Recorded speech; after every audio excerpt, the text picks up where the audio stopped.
Hi everybody, it's Linda with Total You Health, and tonight's video, or Facebook Live video, is on why we get chronic diseases.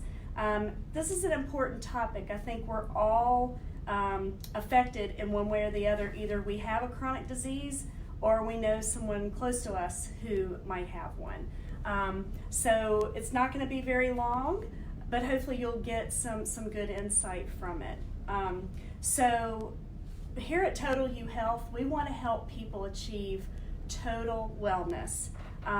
And you know, for some people it might look like lessening their pain. Some people it might look like increasing their energy level. And for others, it might be just, you know, looking for ways to maintain the good health that they have. We have therapies here that can help with all three of these things. So we'll get into that more in some of the videos that are coming up throughout the month of December. But for tonight, we're just going to focus on that chronic disease.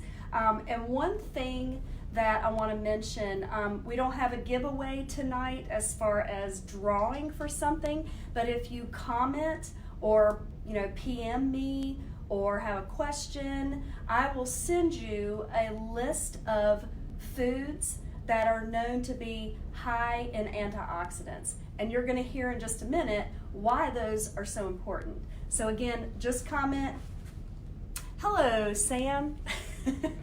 Anyway, I just want to help you guys with some quick things that you can do on a regular basis to kind of help prevent chronic disease. So, who knows what is the underlying cause of chronic disease? Think about that. What could cause, what's the main reason behind chronic disease? And I will tell you, the number one medically, collaborative reason that we get chronic disease is due to inflammation. Who out there has heard about inflammation? It's a really big topic. Jess has. I have. So it's a serious topic, and we need to do all that we can to reduce that inflammation. So how do we get so inflamed to start with? Well, we have toxins that bombard us as soon as we get up in the morning until we go to bed at night. And so those could come in the form of food that we eat. It could come in the form of the water that we drink. And let's say that you eat the best diet that you possibly can and your water is filtered, you still have environmental toxins. As soon as we walk out the door, we have car fumes. There's mold outside our house. Whatever the case may be, we can't control everything in our environment and all the toxins that we ingest as a result of that. So, toxins invade our bodies through the food, water, environment, the air that we breathe, but also through trauma and through injury. These toxins enter our body as free radicals. Free radicals, again, are toxins, but they are unsteady. They have an uneven number of electrons, and without getting into a big chemistry lesson here, which I'm not qualified to talk about, these uneven electrons look to bind with other material with uneven electrons, and those tend to be those toxic toxins or free radicals.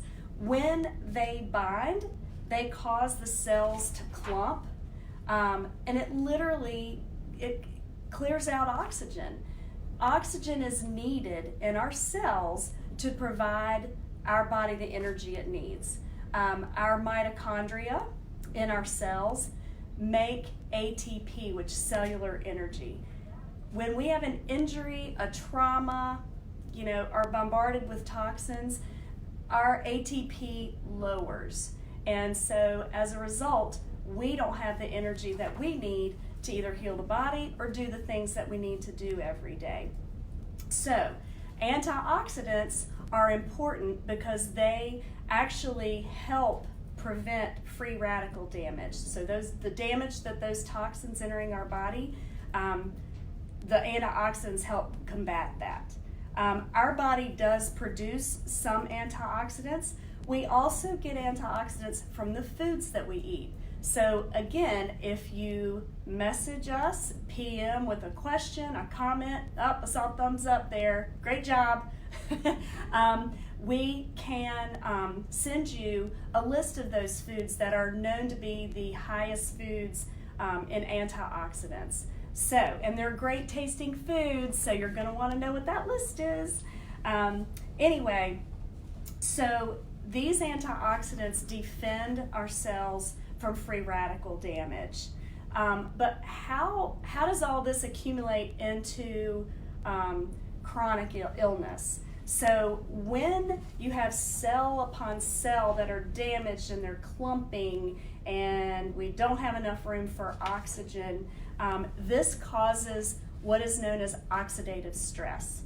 I'm sure a lot of you have heard that term. If you've been in our office, we talk a lot about oxidative stress. And literally, it's just a state where our cells don't have enough oxygen to provide the cell the energy it needs to heal the body. But it's not just about healing the body. These toxins that enter our cells can cause a whole host of damage. And I'll go through some of those. So these toxins make our enzymes not function properly. Do you know enzymes are involved in almost every body function that we go through? They're very important.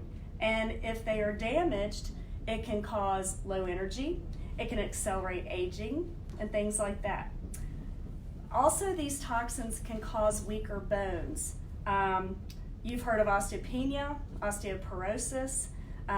These toxins actually leach minerals from our bones and cause these conditions. Do we have a question? We do have a question. Okay. Miss Kim Enox, she asked the question, does PEMF help combat free radicals? Great which I think is question. perfect for where you're at. Yes, so it definitely can. Just like the bed and the Novathor red light therapy, pulsed electromagnetic fields can also affect ridding the body of toxins.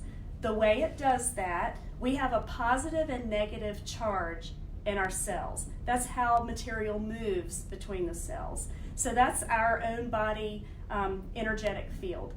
That field interacts with the pulsed electromagnetic field of the equipment and literally pulses through the body to help remove those toxins from the cell, and that allows oxygen in. So obviously if we have enough energy in our body, enough oxygen to produce energy, we're also helping our body with those antioxidants that the body can make. So I hope that helps answer your question. Thanks for checking in, Kim. So, weaker bones. These toxins can cause organ damage. That's really important because especially with liver and kidneys, all these detox organs, if they aren't functioning properly, you're not detoxing. That means you're staying in a consistent toxic state. So just that alone can cause a lot of concern. Here's a big one. I don't know if you know, but these toxins can actually damage DNA. Over a period of time, it breaks the hydrogen bond in the DNA chain. And I'm not trying to get too scientific here. It's not going to mess with the sequence of the DNA, but it messes with the gene expression. And what that means is, if our genes are not working properly, it again can cause low energy. It can cause molecules to bind with DNA and actually become changed or mutated. And as we know, if those things happen, that can cause a whole host of chronic disease, even cancer. So we want to really try to make sure that doesn't happen. These toxins, again, can modify genes so that our bodies don't respond as well to our environment as they should. It can also damage cell membranes, so that messes with cellular communication. So if we don't have free-flowing material and information going through our cells, if they can't communicate properly, that messes with all of our body functions. It can cause hormonal imbalances. Who out there has experienced that? Our hormones are involved with everything, and it can affect your energy level, it can affect your mood, your sleep. So again, all these things are important and reasons to try to protect ourselves from these toxins. And again, if we stay in a toxic state, we're not able to release those toxins, and some of these symptoms can be as simple as joint pain, muscle aches, headaches, feeling run down. Those are all symptoms of oxidative stress.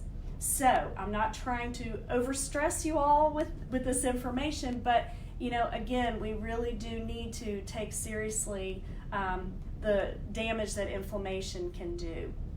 So if you combine all the effects of these toxins with being stressed at work, or not getting enough sleep, not eating right, if you combine all that, it is too much stress on the body, and that can cause cellular damage, even cell death.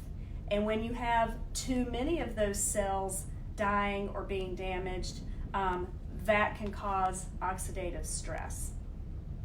So, let's see. I believe that might be all I have. So hopefully you learned a little bit tonight about how chronic diseases come about. I will be talking, anybody that's commenting, I see some more comments there. Thanks you guys for checking in. I will be sending out everybody that comments, even if you send a question or a comment later today, tomorrow, whatever, I'll be sending you a list of those foods that are high in antioxidants that you're not going to want to miss. You might be pleasantly surprised at that list, actually. It's not all leafy greens, even though those are great. But anyway, I will definitely forward those to you. Jess, do we have any other questions or comments? So far, no, but Okay. keep leaving those comments. We will even get back to them after the live is finished. Exactly. Yep. All right, so next week we're going to talk more about how you can minimize that inflammation and what you can do on a day-to-day basis to make sure that is decreased. So no, it doesn't all mean talking about the therapies here. There's actually some other steps that you can take every day, all day, to decrease that inflammation as well. So until then, thanks for checking in. Thanks for your comments, everybody. And let me know if you have any questions. Otherwise, we'll talk to you soon. Have a good night.